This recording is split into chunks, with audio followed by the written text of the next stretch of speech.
Radhe Radhe guys, Mahashivratri की हार्दिक शुभकामनाएं।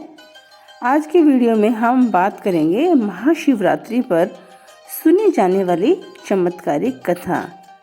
इस कथा को सुनने से भगवान शिव अत्यंत प्रसन्न होते हैं और हमारी समस्त मनोकामनाएं पूर्ण होती है। यह कथा इस प्रकार है। एक बार जंगल में एक भील रहता था। उसका नाम गुरु ध्रुव था। उसका परिवार बहुत बड़ा था और वह अपने परिवार के पालन पोषण के लिए जंगल में शिकार करने जाया करता था। वह बहुत ही क्रूर भील था। वह क्रूरतापूर्ण कर्म, चोरी, दुराचार किया करता था। बहुत ही अत्याचारी था वह। उसके मन में दया धर्म जैसी कोई भावना नहीं थी।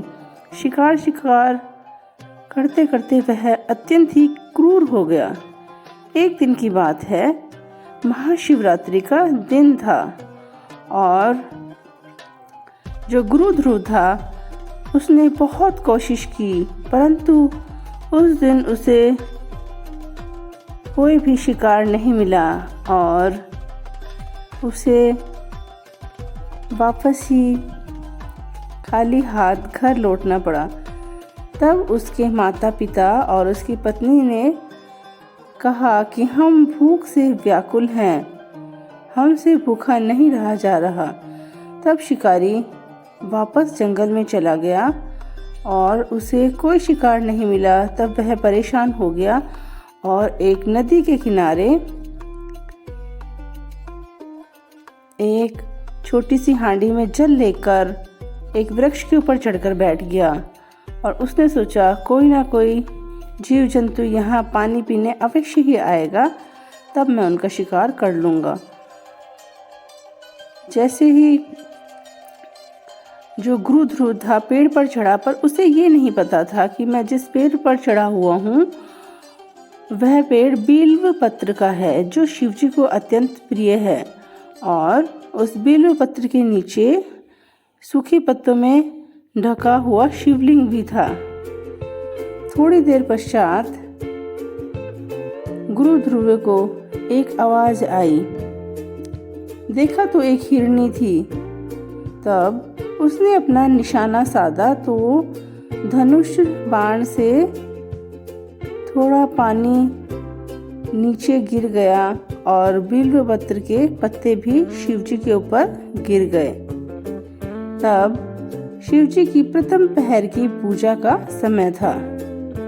तब शिकारी ने हिरनी पर निशाना साधा। हिरनी डर गई। उसने कहा कि आप मेरा शिकार कर लीजिएगा, परंतु मैं अपने बच्चों को अकेला छोड़कर आई हूँ। अगर आप एक माँ पर उपकार करेंगे तो आपको बहुत ही पुण्य मिलेगा। मैं अपने बच्चों को आश्रम में छोड़कर या अपने पति के पास छोड़कर समझाकर आती हूँ, तब आप मेरा शिकार कर लीजिएगा। मैं वापस ज़रूर लौट कर आऊँगी। अगर मैं वापस नहीं लौटूँ तो मुझे भगवान बहुत पाप दे और विश्वासघाती को जितना दंड मिलता है उतना ही दंड भगवान शिव मुझे दे।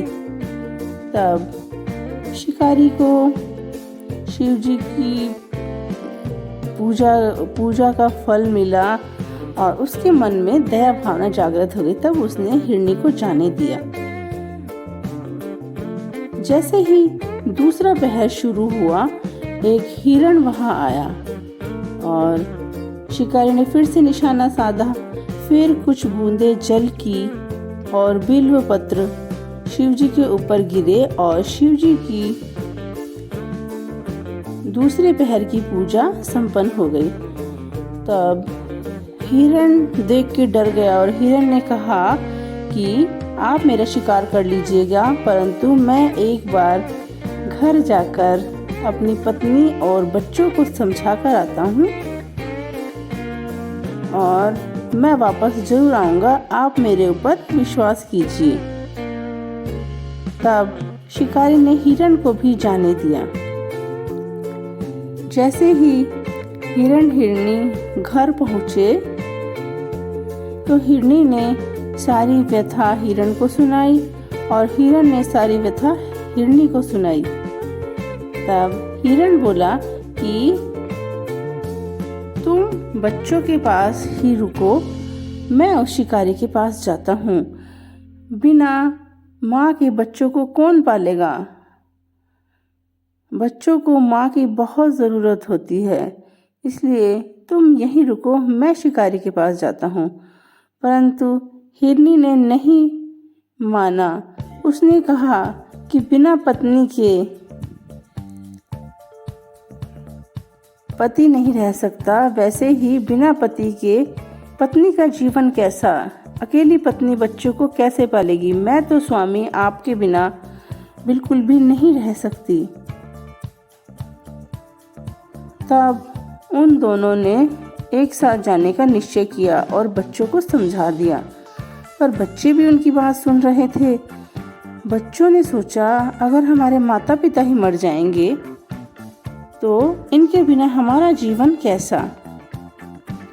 तब उन सब ने एक साथ वहाँ जाने के लिए चलना शुरू किया और वे शिकारी के पास पहुँचे। तब शिकारी उनको देखकर अत्यंत प्रसन्न हुआ और उसने अपना बाण साधा। तब शिकारी के धनुष से फिर से कुछ बूंदे जल की और बिल्व पत्र शिवलिंग के ऊपर गिरे और शिव जी की तीसरे पहर की पूजा संपन्न हो गई और शिव जी की दया शिकारी को प्राप्त हो गई और उसके सभी पाप कर्म नष्ट हो गए। तब शिकारी ने सोचा कि अरे मैं कितना दुर्जन व्यक्ति हूँ, मुझसे अच्छे तो ये जीव ही हैं जो परोपकारवश अपना जीवन मुझे सौंप रहे हैं और मेरे परिवार के भरण पोषण के लिए अपना जीवन दे रहे हैं। मैंने तो मनुष्य जीवन पाकर भी कुछ भी अच्छा काम नहीं किया, ना ही भगवान की भक्ति की, और उसे मन ही मन बहुत दुख हुआ और बहुत गलानी हुई और उसने कहा कि आप सभी निर्भय होकर यहाँ से चले जाओ, मैं आपको नहीं मार सकता। तब शिव जी भगवान प्रसन्न हुए और उन्होंने शिकारी को मनचाहा वर मांगने के लिए कहा। तब शिकारी उनके पैरों में गिर गया और उसने शिव जी की चौथे पहर की पूजा की और शिव जी ने उन्हें धन वैभव का आशीर्वाद दिया। जो भी इस कथा को सुनता है, शिव जी उनके सारे कष्ट दूर करते हैं और उनकी मनोकामनाएं पूर्ण होती है। इसलिए महाशिवरात्रि के पावन पर्व पर हमें भगवान शिव की यह कथा ज़रूर सुननी चाहिए। Thanks for watching. इसी तरह के वीडियो के लिए मेरे चैनल को लाइक, शेयर और सब्सक्राइब करें।